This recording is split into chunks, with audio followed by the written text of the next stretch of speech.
Someone is lying to you right now.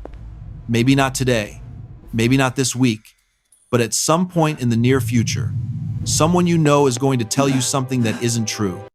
And the difference between catching it and missing it has almost nothing to do with how smart you are. It has everything to do with knowing what to look for. Today, we are going to look at 10 psychological signs that someone may not be telling you the truth. Not tricks, not magic, neuroscience. Because lying is one of the most cognitively demanding things a human brain can do, and that demand leaves traces everywhere. Number 1.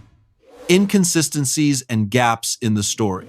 Lying requires enormous cognitive effort. The brain has to simultaneously construct a false narrative, keep track of what it has already said, monitor your reaction, and maintain normal social behavior all at the same time. That is an extraordinary amount of processing to manage simultaneously. The result is that details rarely stay perfectly aligned. Ask the same question twice, weeks apart, and the story will shift. Push for specifics on a particular moment, and the timeline will wobble. Truth has a consistency that requires no maintenance. A lie requires constant upkeep, and upkeep leaves cracks. Number 2, unnecessary detail overload. When someone is lying, they often sense that their story feels thin. So they add. They volunteer information you never asked for. They describe the color of the car. They tell you exactly what song was playing.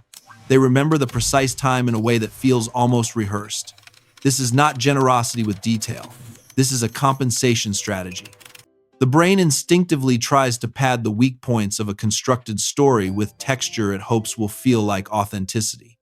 Real memories tend to have natural gaps. Fabricated ones tend to be suspiciously complete.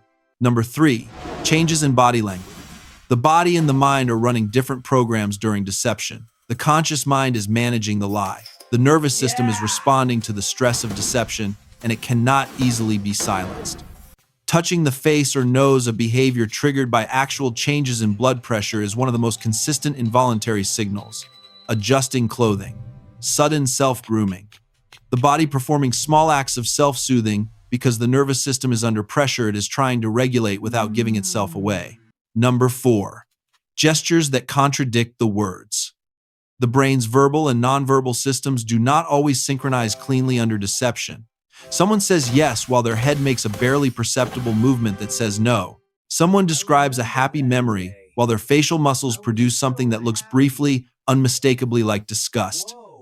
These mismatches are called microexpressions, flashes of genuine emotion that appear for fractions of a second before the conscious face reasserts control. They are nearly impossible to fake and nearly impossible to suppress. The body tells the truth, the mouth is hiding. Number 5, verbal shields and deflection tactics. Pay attention to how a person frames their answers before they give them. Phrases like "to be completely honest with you" or "I want to be upfront" are sometimes genuine, but they also appear disproportionately in people who are not being honest, as a kind of preemptive credibility loan they are trying to take out. Answering a direct question with another question, "Why do you want to know?" or "What makes you ask that?" is a delay tactic that buys the brain processing time to construct a response. Honest people tend to answer questions. People managing a lie tend to manage the conversation. By the way, have you noticed any of these in someone you know? Leave a comment below. Joe and Max read every single one. And if you are not subscribed yet, now is a good moment. There is a lot more coming. Number 6, contact visual anomalies. The popular belief is that liars avoid eye contact. The reality is more complicated and more interesting. Many practiced liars do the opposite. They maintain eye contact with unusual intensity because they are monitoring your response. They are watching for the moment you stop believing them. What betrays them is not the avoidance, but the quality of the contact. Real eye contact is natural, variable, and comfortable with occasional breaks. Forced eye contact has a fixed, slightly vigilant quality that feels different even when you cannot immediately name why. Number 7, changes in voice tone and rhythm. Deception creates physiological stress, and that stress reaches the vocal cords. The voice may rise in pitch, breathing may become slightly shallower.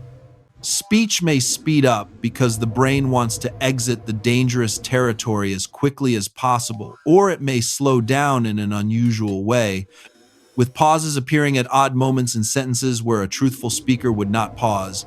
The pauses appear where the brain is still constructing what comes next. In honest speech, pauses tend to appear between ideas. In constructed speech, they tend to appear inside them. Number 8, defensive aggression. When a truthful person is accused of something they did not do, the typical response is confusion followed by a desire to clarify.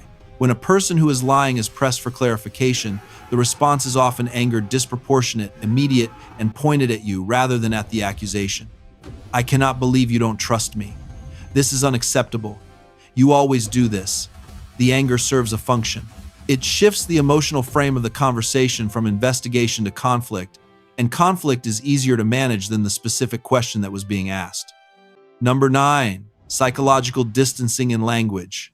People who are lying about something tend to psychologically distance themselves from the lie in their language choices.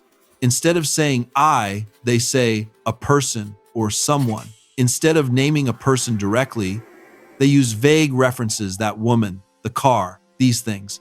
This linguistic step backward is unconscious. The brain is trying to reduce its felt sense of ownership over the false narrative. Ownership creates guilt. Distance reduces it. When someone tells a story about themselves and barely uses the first person, pay attention. Number 10, excessive bodily control. When a person is consciously trying not to lie with their body, they often control it too much. They sit too still. Their hands are unusually quiet. Their gestures become deliberate and slightly mechanical in a way that normal, unconsidered movement never is. This is the opposite of the physical restlessness some liars show, but it comes from the same source. The brain is allocating resources to management. The body becomes the managed thing, rather than the natural expression of a mind that has nothing to hide. Stillness, when it is forced, has a texture that is distinctly different from calm. So here is what you actually do with all of this. No single one of these signals proves anything. A nervous person who is telling the complete truth may show every one of them. What you are looking for is clusters, patterns, combinations that appear together at specific moments in the conversation, especially moments when you ask something specific or when the story requires the most construction. The goal is not to become suspicious of everyone. The goal is to understand the machinery well enough that when something feels off, you can name what you are actually detecting. Because the feeling of something being wrong often arrives before the conscious mind catches up to why. That is everything from Joe and Max today. If this gave you a new way of reading the conversations around you, there is more waiting on this channel. Subscribe and come back. The videos on screen right now were chosen specifically for you. Tap 1. See you in the next one.